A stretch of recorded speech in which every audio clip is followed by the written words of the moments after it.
I'ma say all the words inside my head. I'm fired up and tired of the way that things have been. Oh, ooh, the way that things have been. Oh, ooh. Second, don't you tell me what you think that I can be. I'm the one at the sail. I'm the master of my sea. Oh, ooh, the master of my sea. Oh, ooh. I was soaking from a young age, taking my soak into the masses, writing my poems for the few that look at me, took me, shook me, feeling me, singing from heartache, from the pain, taking my message from the veins, speaking my lesson from the brain, seeing the beauty through the.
My man, Thursday night football, Jags versus the Saints. How you doing? How you been, Dunny? Hey, pretty good. Pretty good. It's been a long week. Glad to be back talking some football. Big week on our hands. Lions look good. Michigan, the state of Michigan's in for a fight this Saturday, so let's see. Yes, sir. Joe Bags, let's fucking go. Let's go, Joe Bags. Big week for us. We got Michigan versus Michigan State. Every week's big for us with the Lions when they're have the best record in the NFL. So super exciting for us as Michigan fans and Michigan sports in general. So we're absolutely huge for the 49ers losing this past week because, if the Eagles can beat them and the Eagles lose to the Cowboys, maybe both of them get 2 or 3 losses, we got a chance. So you're saying there's a chance. So you're saying there's a chance for the first round bye. I mean, beginning of the year, we obviously were, drinking the Kool-Aid and all, but to be 6 weeks in, going on 7 weeks, and we are still trending upwards with a lot of injuries in like the secondary on our defense, where we thought, we had the most coming in for the season, a lot of hype built up. The fact that we're still sustaining and getting better on the defensive side of the ball is insane. Right. It's not a fluke anymore. This team is actually good. We're 33% of the way done. Wow. Let's go Lions. Yeah, we're getting a lot of publicity around, the league as well. All the, sports networks and, just different fan bases around the country are kind of rallying behind us because they know we've been poverty for so fucking long. It's hard not to cheer for the Lions. So just imagine if you're an actual Lions fan. For sure. And as always, Joe Bags, yes, go blue. This will be a big game this weekend. You never know what can happen in a rivalry game, so you got to bring it. Especially it's a night game. Game in East Lansing. That place is going to be fucking wild. And they serve beer there now, so it's going to be even crazier. Oh, my God. They do not need to be serving beer this week. Absolutely. Shut down the sales. You don't need it. East Lansing's going to make so much money just from people getting tickets and going to jail this week. It's going to be in-fucking-sane. They're going to be busting them out to other counties. And they'll be, damn near leaving by halftime, hopefully, because we're going to be up 20+. So right, that would be nice. A lot of mad Spartan fans leaving the stadium very late at night. That is a recipe for disaster. For sure. All right, well, Thursday night football, like I said, we got the Jags versus the Saints. How do you feel about this game? Just, opening up reaction.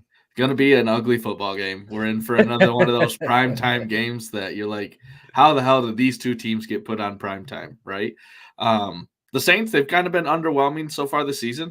The Jaguars, Trevor Lawrence hasn't really lived up to, improving like he did last year, though at the halfway point of the season last year, he made that big jump and really got hot. So maybe they've won a few games in a row now. Hopefully the Jaguars are starting to head that way. Everything tells me the Jags should be favorited, but the Saints are. So the Vegas knows something.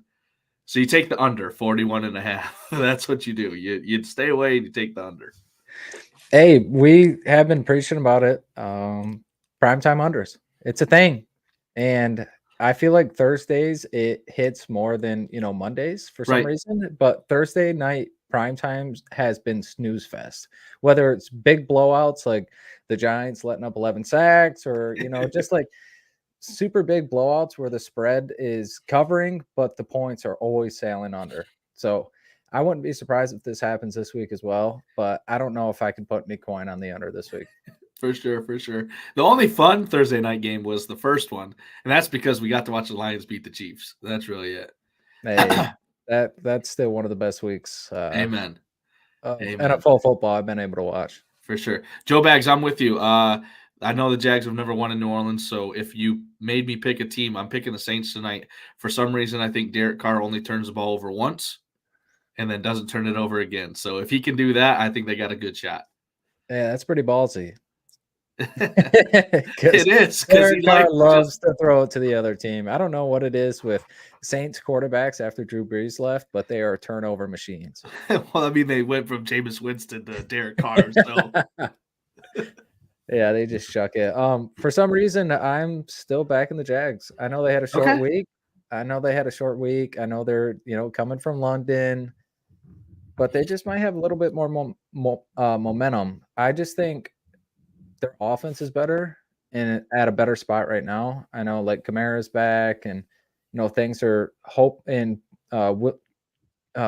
is his name? Williams is back as well. Yep. Like they got both running backs back, which is super big for the Saints. They need a run game to let Derek Carr have a little bit more openness on the back end to let their good receivers and elite receivers make plays. But I think Jacksonville is more well-rounded as a team. They have a good defense. So do the Saints. But for some reason, I just think they have more firepower and can put up more points. And if they don't start off slow this week, then I think they could help cover the over as well. Hey, there you go. Like I said, everything you're looking at the game, everything says Jags should fuck Jacksonville. He's a Colts fan. Oh, okay. He has reasons. They got their asses whooped by the Jags last week. So sorry about your luck. That's fucked.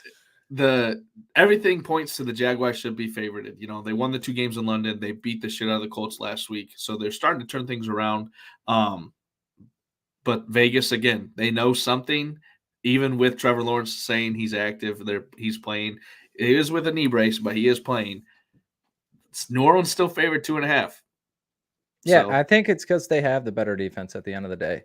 And if you're on a gimpy T-Law, there's a good chance that he's just not going to be the same guy, and he's not going to be able to extend plays and do things out of the pocket. And right now he has the highest completion percentage outside of the pocket. So that's super key for him and the team. And if he's not allowed to do that this week and they corral him within the pocket, I think you're looking at a lot more sacks, rush passes, and turnovers. But if the line holds, T-Law can still do what T-Law does and get it around to his playmakers. They have a lot of speed around the ball. I would imagine this week they're going to get a lot of fast throws, less than 1.5 seconds, get it out of his hand really quick and try to let them make a play, and just make sure that he doesn't try to extend too many plays, because they know what his like percentages, like if he's really going in at 70%, that their playbook shrinks significantly. Right. So it's really going to be determined on if the Jacksonville Jaguars offensive line can hold up and give him enough time to have these routes develop. Because if the line's not holding up and they don't have the run game going, it's going to be a very long night, because the Saints defense and especially the front four are really strong up front. Those are some boys for sure. Dogs. I like what you say, and this season we expected Calvin Ridley after at least game 1 to just go off, and I think it was either last week or 2 weeks he had another really strong game. Look for Trevor Lawrence to maybe get back to him as quickly as possible. It's going to be interesting to see if New Orleans puts Marshawn on him and just says, all right, you're on the island, go ahead and have fun. Though Calvin Ridley's going to play out of the slot a lot too. So you never know. Marshawn Lattimore is a corner that can lock someone down if he's given the chance. But Calvin Ridley in his career has played the Saints like 6 times and has gone for almost 100 yards in every game except for one. So that's something to look at too. Well, yeah, I didn't know that. That's a trend to look at to see, if he even comes close this week, and if it's just like a random anomaly trend, or if it's actually like how well this team matches up against them schematically on defense. For sure. The DK's given a boost plus 150 to, you can pick either Kamara or ETN to score a touchdown. You have to pick one of them, but it's plus 150. And hey, I'm literally reading Burley. I picked Kamara because I think the Saints get it done today for some reason. At home, Kamara's going to score a touchdown. I like it. I'm on the other side of it. I like ETN today. All right, there you go. I like him more because they have been running him out of the backfield, and he's been having 2, 3, 4 catches. They're good with the screen game, and they like to motion them out and have a one-on-one against the outside back or the walk down safety. And he totes the ball 15 to 20 times a game. So I know Williams is back. I don't know if Kamara and him are really going to split reps or if it's going to be like a 20 to 8 thing. But based off of, Williams around the goal line, if they get down there close, there's a chance that they give it to him. He's the big back. He falls forward. But I would never stray away from Kamara anytime touchdown just because he is the best player on the field. Right. And they're going to have to get him the ball at least 16 to 20 times as well. So I'm cool with any of these guys anytime touchdown, but I'm really big on ETN tonight. All right, there you go. I love it.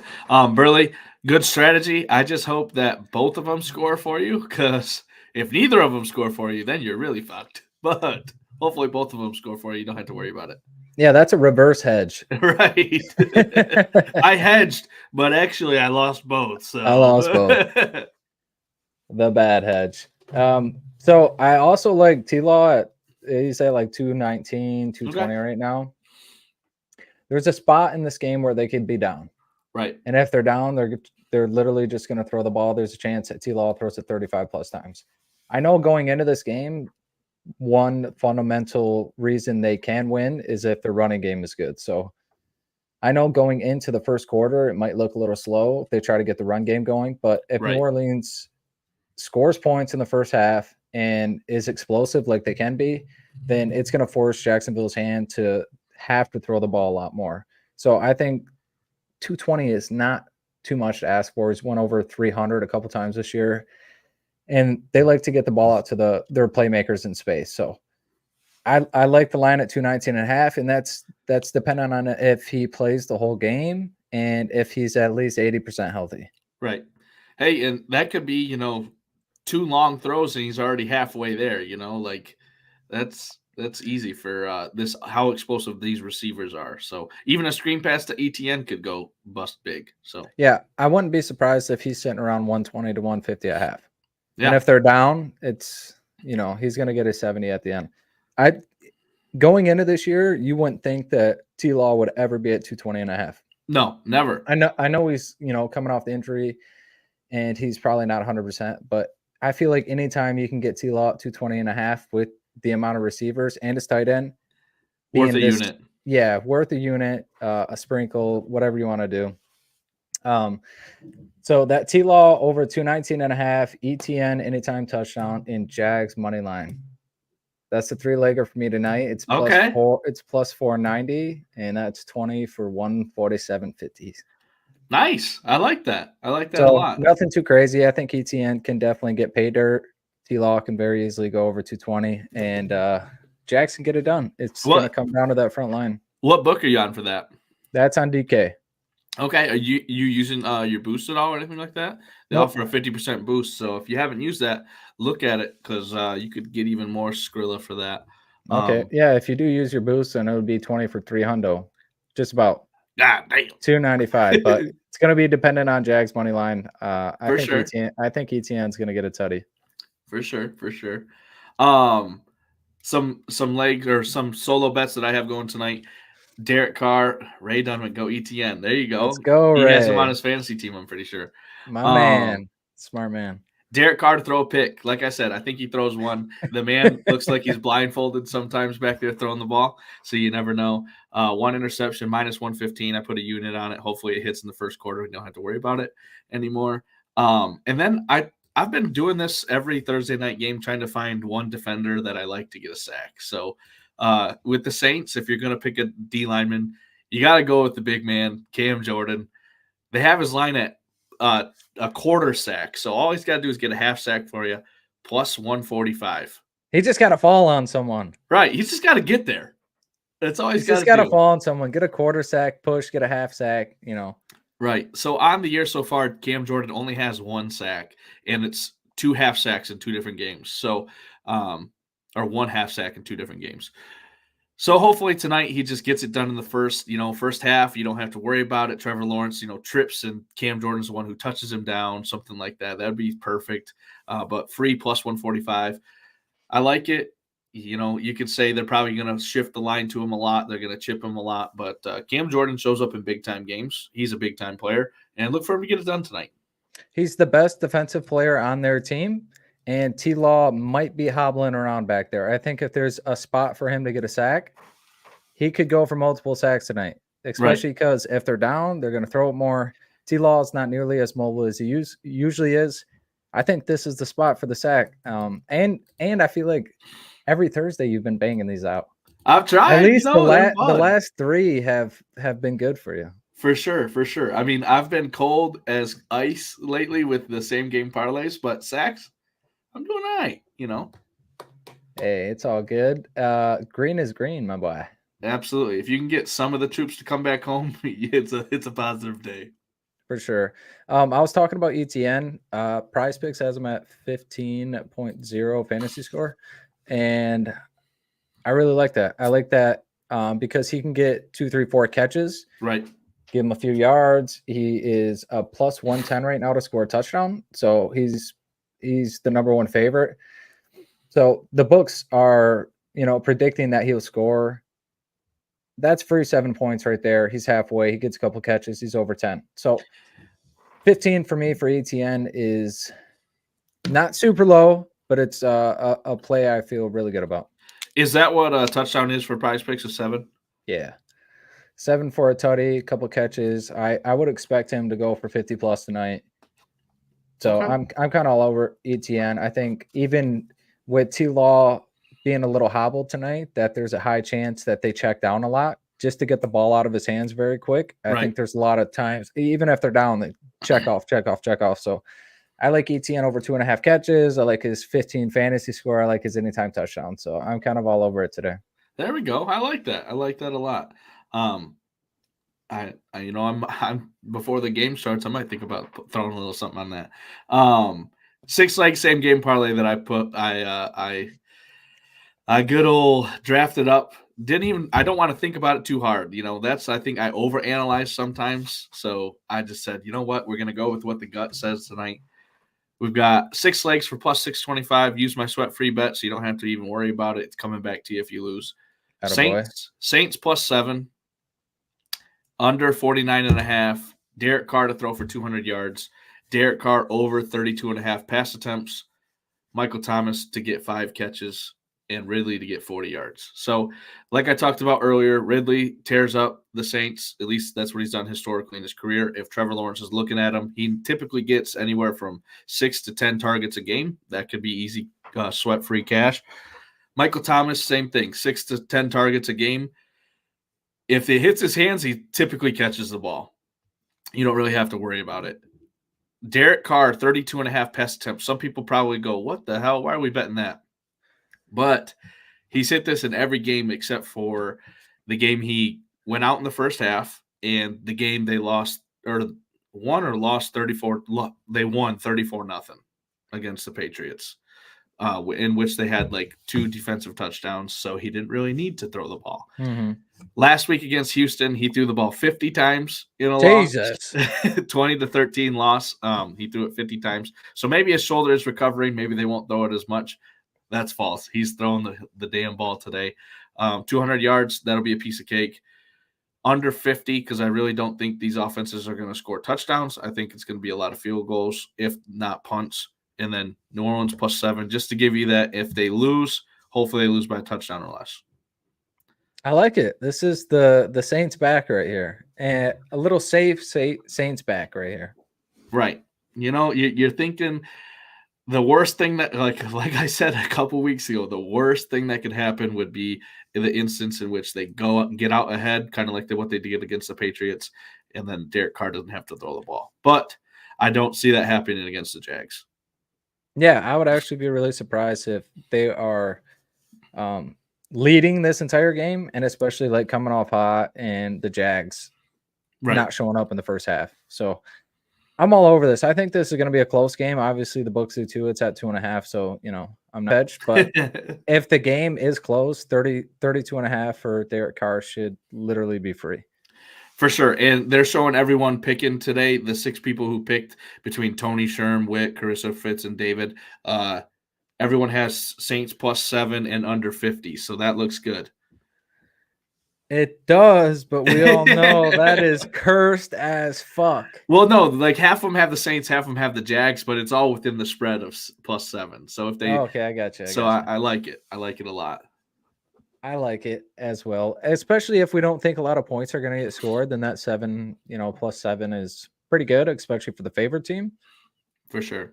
So, I love it, especially no sweat Thursday night. You get to, just chill back, kick your feet up, watch the game, and not worry about losing any coin tonight. Absolutely. And then you get a couple extra troops to come home for Saturday because everyone's deploying them. We got some big football games this weekend. Yeah, absolutely massive games this weekend. And I love that the Michigan State game isn't till later, so we can just, sweat out all the good games and then really look forward to that big one at the end of the night. Amen, brother. Hopefully, as everyone is alive and wake for that game still. For sure. Nobody's going to be awake Sunday morning after the Michigan State game. Yeah, thank God there's no London game this week. We don't have to wake up early for. Yeah, no shit. I've been waking up at halftime.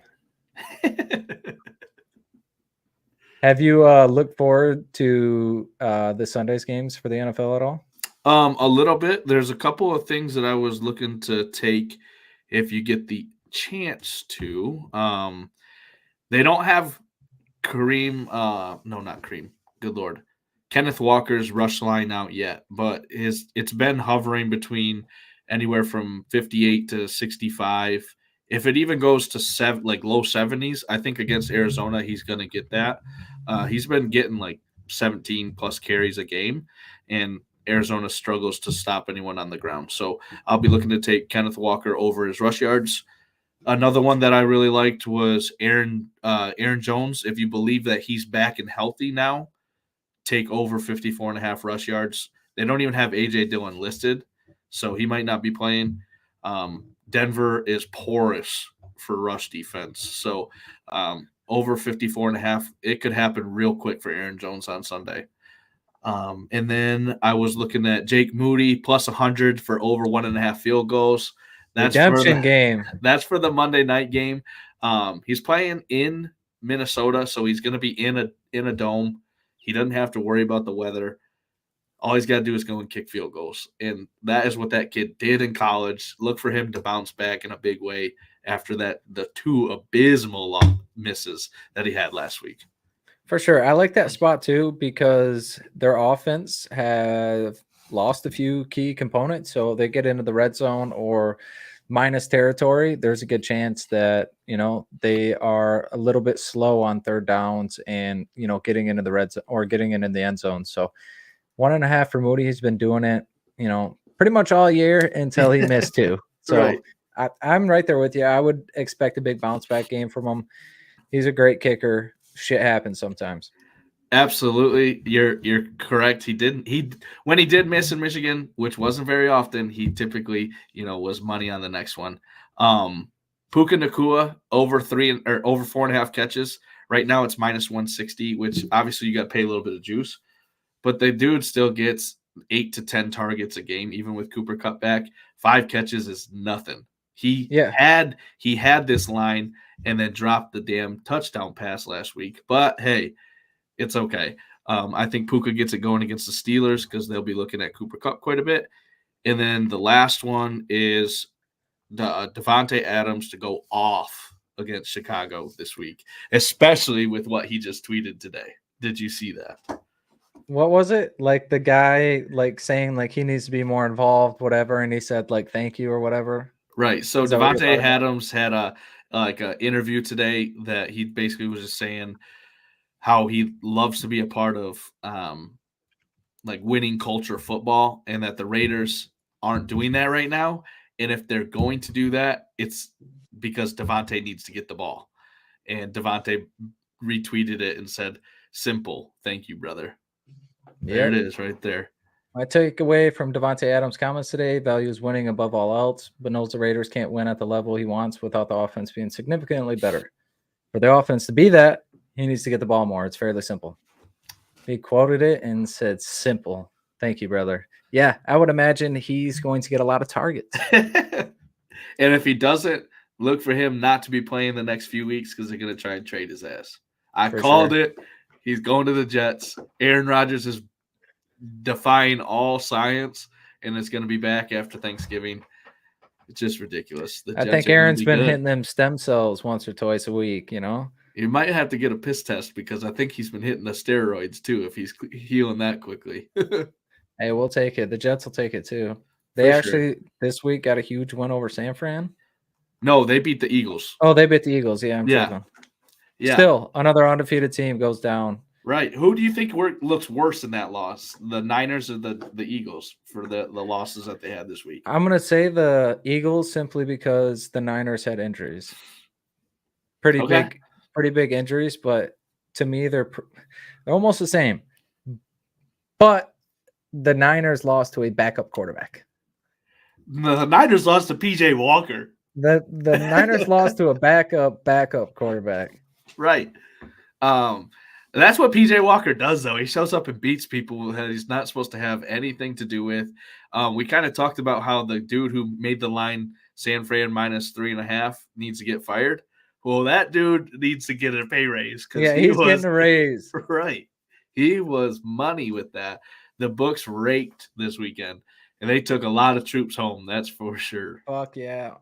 Dude, you don't even know how many parlays were sent to me that had the Niners spread or just for some reason they're -1,200 money line in it. Just chalked. Yeah.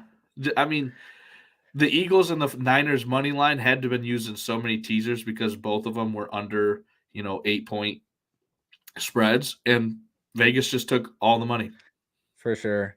And I think it's more on the Niners offense because their defense, it's not like they let up 30 points. It's the fact that their offense couldn't get it going and, help their defense out. Right. So to answer my own question, I think the Eagles looked worse in this loss. The Niners put themselves in position to still win the game. Though it was ugly. For sure. They had a 38-yard field goal. Jake Moody, if you give him that shot 100 times, I bet you he makes it 90. So obviously he missed, which sucks, but they were in position to win the game even after all the ugliness. However, the Eagles, they just struggled. Like it was back and forth, and then they couldn't score in the fourth quarter. The Jets said, "Breece Hall, where you at? Going to the crib." To the crib. Touchdown. He's a big playmaker, dude. He's always, busting 30, 40, 50-yard rushes. So dynamic. If he can stay healthy, he can be a top 10 back for sure. For sure. That's a crazy thing. I've been saying it multiple times on the podcast, but the Jets team are so good. Like they're good. They have a great defense. They have a good duo running back. They have weapons outside or around the ball. They have everything they need. They just need a quarterback to not turn it over. And sometimes they need a quarterback to be able to throw it 40 times. Right. Sometimes they have to do that depending on who they play and how their defense. It's really their defensive line is insane. It's really on the back end if there's safeties can cover. For sure. And this was without Sauce Gardner. He didn't play against the Eagles. So that's even more embarrassing that your receivers couldn't get open. I think Jalen Hurts threw 3 picks or something like that. Yep. Like, come on, dude. First time in his career throws 3 picks. You cannot have that. And a couple of them just look bad. Right. throw it off your back foot, and the dude that just jumps the route. It's just terrible. Yeah, I think they both look bad. It's kind of up in the air for me. They both had a really bad week. I expect them both to bounce back and still be two of the best teams in the league. That's just kind of how it goes in the NFL. Sometimes you have those slip games. It could be against anyone, the worst team in your division or a team with 2-3 wins. It just sometimes the scheme works and sometimes the ball rolls in your favor. For sure, and it's just insane that DraftKings happen to have placed lines out for who will be the last undefeated team. 49ers, last Eagles. Week. Yeah, the week they both lose. So everyone who bet lost money. That's fucking crazy. Yep, they know. It's just ridiculous how they know, but they know. Dude, I just want to know how. I want to be involved. I'll give up betting, but I want to be involved. No shit. Just so you can see. It's literally just got to be like all AI shit. Oh, like they run billions. Simulations and shit. Yeah. It's ridiculous. Still, I just think it's crazy because you never know what's going to happen on any given day, but how spot on they are sometimes, especially with player props. That's the craziest thing for me. The lines, the game lines, the over-unders, that's wild. But for the player props, sometimes it's crazy. It's like they know the offensive scheme or like how many targets or like who they're going to go after on defense on every single team. Every single week. Like that's the craziest shit to me that they can be so close on so many lines. You're hitting the head on the nail or hitting the nail on the head. There you go. I would like to talk a little bit about the Lions being underdogs this week. We're sitting at plus 135 right now on DK. I know we're playing away, tough environment in Baltimore. We typically don't do great against mobile quarterbacks, dating back to as long as I've been alive. But it just seems disrespectful. Just a little disrespectful. So, hey, we go back to the beginning of the season. What did we say? We had a system. Home team, 3-point favorite or less. You take the dog and the points. Lions cover 3. This is just telling you if it was in a neutral site, it would be a pick 'em.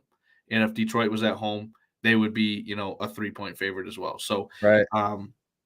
With Baltimore coming home from London, hopefully they have a little jet lag. They were there for longer than what the Bills were. I think is what the Bills was. The Bills? No. Who'd they play? I can't remember who the Ravens played last week. But Titans? Yes, they beat the Titans. They were there since Tuesday rather than getting there on Thursday when the Titans did. So they had the advantage last week. I think it plays a disadvantage this week. You got to get caught up on sleep and everything like that. So hopefully the Lions just can come out, smack them in the mouth. We don't even have to worry about it. Lamar can run all he wants, but it doesn't matter if you can't score touchdowns. So we'll see. Hey, as long as our offense does our 24 points, I think our defense is going to come up and hold them to 21-24. The Baltimore's offense has been very turnover heavy, and they have not looked like the team you anticipated going into the year. So it would be a Lions thing for them to have their breakout game and them look more like the Baltimore that we thought they'd be. Right. But for me, I don't think it's going to happen. I think our defense is going to step up. There's going to be 2-3 turnovers from Baltimore's side of the ball. And they like to run the ball. We are very good against the run. Our front 4 to front 7 with our rotation is extremely nasty, and they play very aggressive. So I'm really looking forward to this, and I think the Lions will be able to shut them down up front. Hey, you're preaching to the choir. That's what I'll be hoping for on Sunday. Lamar Jackson's rush yards right now is at 54.5. Jesus. So they think he's going to be running and running often, which if you look at historically, that's who we're going to give rush yards up to. It's not really the running back. It's really the quarterback getting loose. He's dynamic. He could do it, but Lions are going to cover +3. David Montgomery plays, I think we win. If he doesn't, I think we lose. I think that's how it goes. I seen that Reynolds was also on the injury. All 3 were questionable this week. Gibbs, Reynolds, and David Montgomery. Like, God, gonna have to pull a guy from the fucking bleachers to play running back this week. You're gonna have Khalif Raymond run running back. Yeah, and we see two different teams when we have Montgomery or not. No. We're highly functional without him. We have a great passing game, but we are known and our bread and butter is play action after we set up the run. So it's really hard for us to get going in the first 2 quarters if we don't have a run game because, like I said, we run play action so much that it's a little scary to play against, a Harbaugh coach team that kind of knows we're hobbling around in the running back position. So I really hope one of them is very close to healthy, especially David Montgomery, because he has been a beast this year. Hey, you said it no better than I can. Hey, go Montgomery, get the Toradol shot right there in the cartilage. Get your ass out there and play. Yeah, give me another week, baby. You can rest for 6 days. All you got to do is tote the rock 18, 20 times. That's it. That's all we need. Yeah, a couple, 20 times, 2 touchdowns, no big deal. Just go out there and do your thing. Run through 20, 40 tackles, whatever you got to do. Is there any other games or over-unders you're looking at this week, this Sunday? Shoot. Off the top of my head right now, I can't think. Oh, I think the Colts probably cover against the Browns this week. The Browns are going to be so hyped up. Deshaun Watson comes back and they get deflated again. It's just going to happen. Why? Because they just beat the 49ers. That's the only reason why. They're living on cloud 9. I feel you. Anthony Richardson is on IR, so it's going to be the Minshew show. Minshew magic, baby. You never know what's going to happen. Magic. You never know what's going to happen. Sometimes, they're a 20, 30-point team, Minshew slinging the ball, and then other times they look abysmal, a lot of turnovers. If you don't get the running game going in Indy, it's a long day because Minshew is going to have to throw it 30-plus times, and it's a lot easier to scout against that and, scheme against that, knowing that they're so one-dimensional. Jonathan Taylor needs to be Jonathan Taylor to help that team out. He's got to do big things just to help Minshew out and keep that offense on the field as long as possible because Indy's defense doesn't need to be on the field any longer than they have been already. I agree. Yeah, for the shoe. Love it, love it, love it. Dolphins, Eagles over 52 points. I feel like could hit pretty easily. How do you feel about that game? I feel like it can go. I feel like the over is the play. Eagles are 2.5-point favorites, so they're at home 2.5-point favorite. What does it tell you to do? Take the dog. I don't think they can play worse than what they did last week, right? Their defense obviously can give up points. Miami's offense is phenomenal and the most explosive in the NFL, so they can beat anyone on any given day. The Eagles, if Jalen Hurts can control the football, run the ball, because Swift didn't do shit last week, they got a chance, to win this game, bounce back in a big way. But I would think over 52 is the way to go.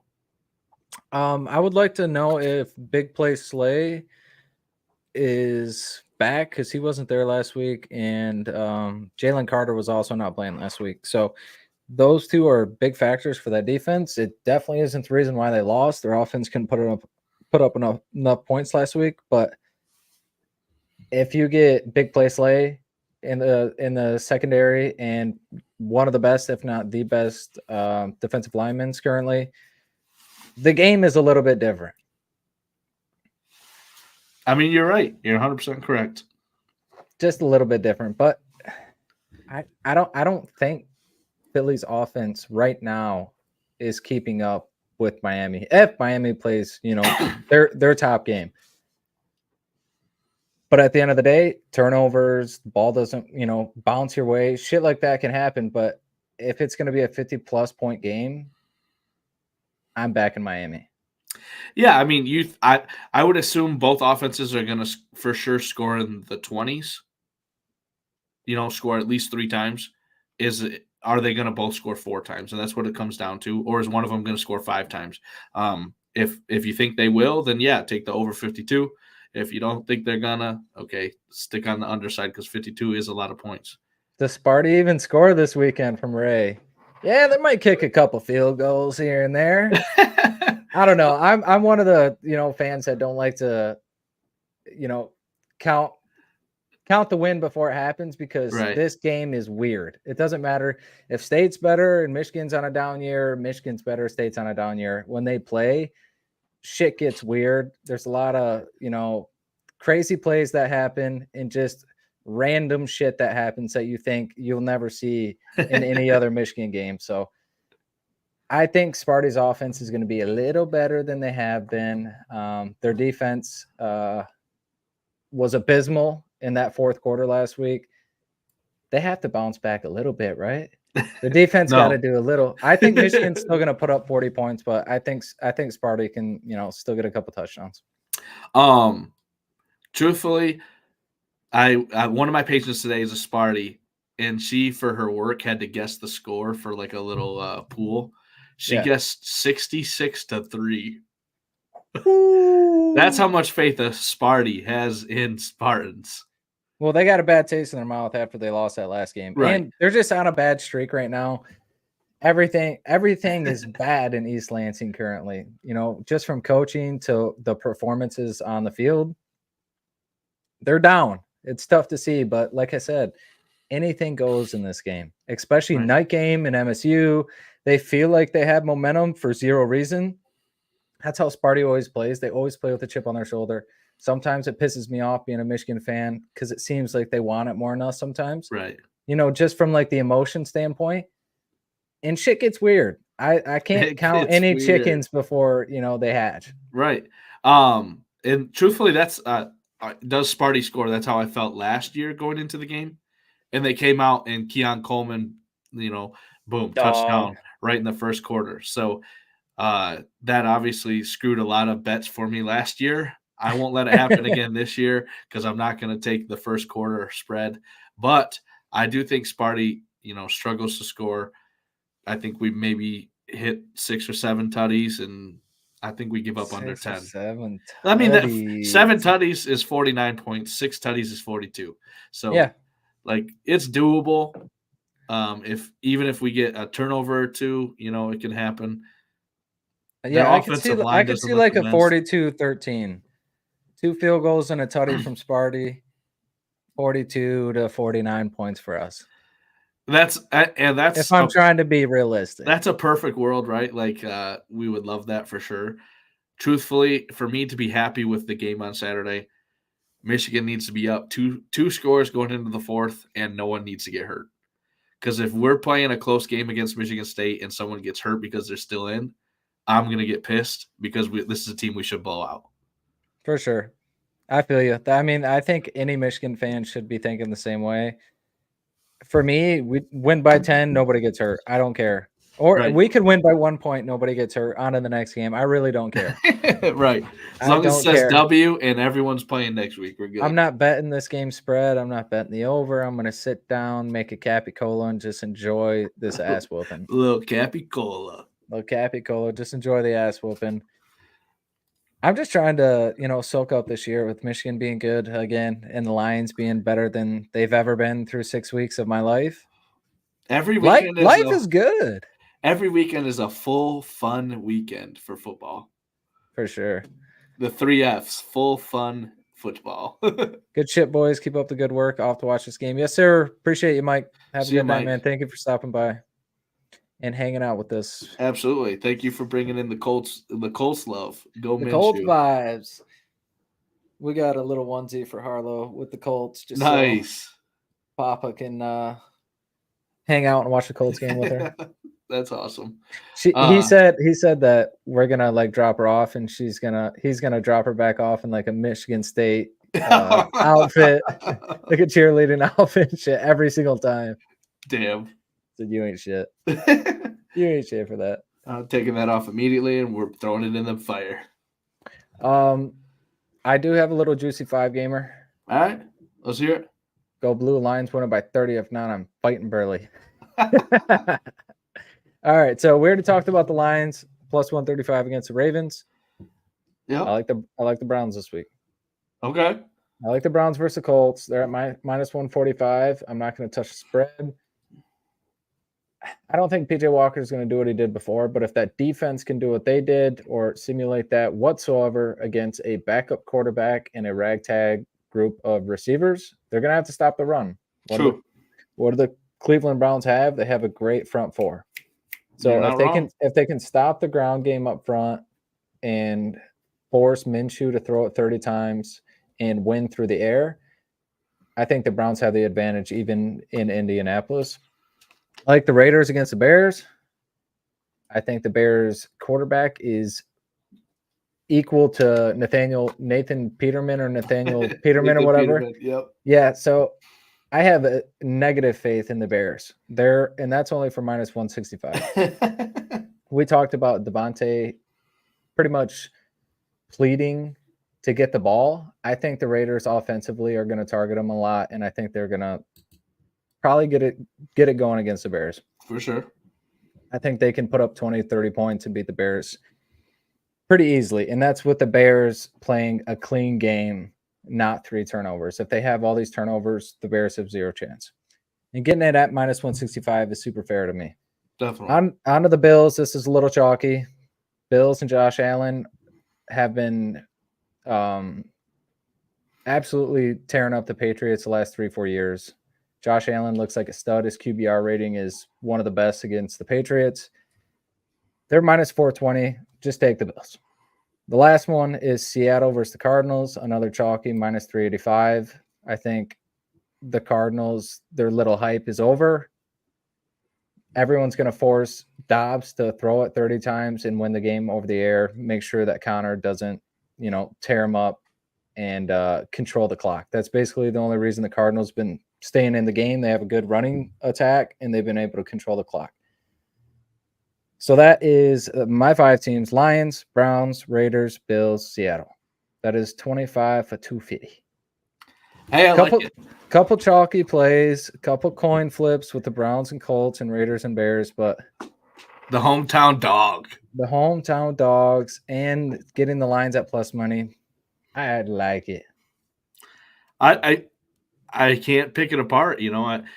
Obviously, I talked about how the Colts probably bounce back because the Browns are going to be deflated, but I could see the Browns dominating the game, especially on defense. Would I be shocked? No, not at all. Right. That's kind of how I am. The Colts have been super like peaks and valleys. Like they look really good sometimes, and then some weeks they look very bad. If Minshew doesn't have a great game, they're not going to win this game because Myles Garrett and that defensive line is going to be all after him. And I just don't think that the Colts have enough playmakers around the outside of the ball rather than, just a running back right now to be able to put up enough points and win this game. It's going to be a sloppy game. It's going to be one of those shitty 2 backup quarterback games. Right. I just think the better defense is going to win this game. For sure. Hey, I agree. Oh, at least I see what you're saying. I don't hate what you're saying. So I hope that 5-legger bangs for you. That'd be a nice payday for sure. Yes, sir. While we're on it, though, Travis Etienne touchdown. Come on. Come on. Yes, sir. Free. Etienne is free, baby. First drive. Touchdown. He's going to get the 15 fantasy score. It ain't going to be nothing but a thing. He did have at least one catch that I saw. It was on a screen pass, and I know he just ran it in from the 2 or 3 yard line. So, come on, Etienne. You already know. Hey, your dad's happy as hell, too. Right. Etienne touchdown. Let's go. Oh, we got him in our fantasy with sweatpants. Okay. How's that team doing? Abysmal. No, not as bad as I thought. We won last week. We had a little comeback. But the team itself, if I read you the roster, you'd like abysmal. It's a 12-man league, so keep going, Keenan Allen. Shit gets weird, and we had Nick Chubb. We can't forget we had Nick Chubb. Right. So right now we've had Cleveland's running back, Jay Ford, and we've had like Chicago's backup running back, Foreman. Not great. But we are 3-3 so far. We're playing Mac this week. We are projected winning. We got Etienne. He scored a tutty. We got Etienne and T-Law right now. All right. Not too bad though. We started off 1-3. We're on a little heater right now. Don't look now, boys and girls. It's a comeback story. Let's go. Yes, sir. Hell yeah. You got anything else? Nope, that's it. Early morning on Saturday, if we can do it. Yep. There's some big games I'd love to talk about. Obviously, Penn State, Ohio State is the big one. You get a rematch last year of Tennessee, Alabama as well. Love to talk college football. Yeah. Absolutely. We'll be back Saturday morning. I would love to talk about that Bama game as well. Hopefully Milton doesn't piss down his leg and it's a good game. And because Bama's going to want to get redemption from last year. Absolutely. I know they're still sick. I know their fan base is extremely sick. What time is that Penn State game at? Noon. Is that at noon? Ooh, in Penn State? No, it's at the Shoe. Oh my God, that game is going to be nuts. Yeah, so the three-way tie for the East everyone's talking about because Penn State plays in Ohio State, we play in Penn State, and Ohio State plays at us. So what's the split on that? It goes to like the fifth tiebreaker, which would be record of your non-divisional opponents. So the record of the three teams you played from the other division. Like who is better in the other division? Like strength of schedule, basically, from the other side of the division you played? Basically, when you add up the wins from the three teams you played from the other division, whoever played the three teams that have the most wins. And how is that looking for us? We're down 2 right now. Fuck. I think it's 12 to 11 to 10. Unlucky. I don't like that. I don't like that one bit. Well, we don't have to play Iowa or Wisconsin this year, so I mean, there goes some wins right off the jump. Yeah, that's kind of shit. I think I'd rather have like points for. Just beat them both and it don't fucking matter. Yeah, that's true. If we lose to one of them, it's our own fault. I don't think Michigan as a team would be super sick because they'd be sick enough that we just lost the game in general. For sure. But yeah, it's going to be a fun game. Fun weekend. We have a lot to look forward to, especially with the college football and then the Lions every week, baby. The Lions every week is exciting. Every Sunday I wake up, I'm like, it's game day, baby. First time in our life, Lions to win the division, -550. Fucking nuts. I just want us to get it out of the way so people can stop giving us shit. Right. And it's always like you just 1 year wonders, like you got finally it happened. Like I'm already ready for the back-to-back, baby. If you're looking at a future bet you like, Dan Campbell, Coach of the Year, +250. It's the best odds you're going to get because the Lions are going to keep winning. Our schedule does not look good for the weeks coming up. So take it now because if we get to 12 plus wins, if we set the franchise record, which is 12, there's no way he doesn't win in my eyes. Yeah, win the division after, the shit we've been going through the last few years, all the momentum going into the year. I think he's the guy. So if we win 12 games, break the record, compete for the number 1 seed in the NFC, I mean, it's hard not to give it to him. For sure. All right, boys, that's going to do it for us. We appreciate you guys hanging out on this Thursday night football betting preview. We will see you guys Saturday morning. Peace.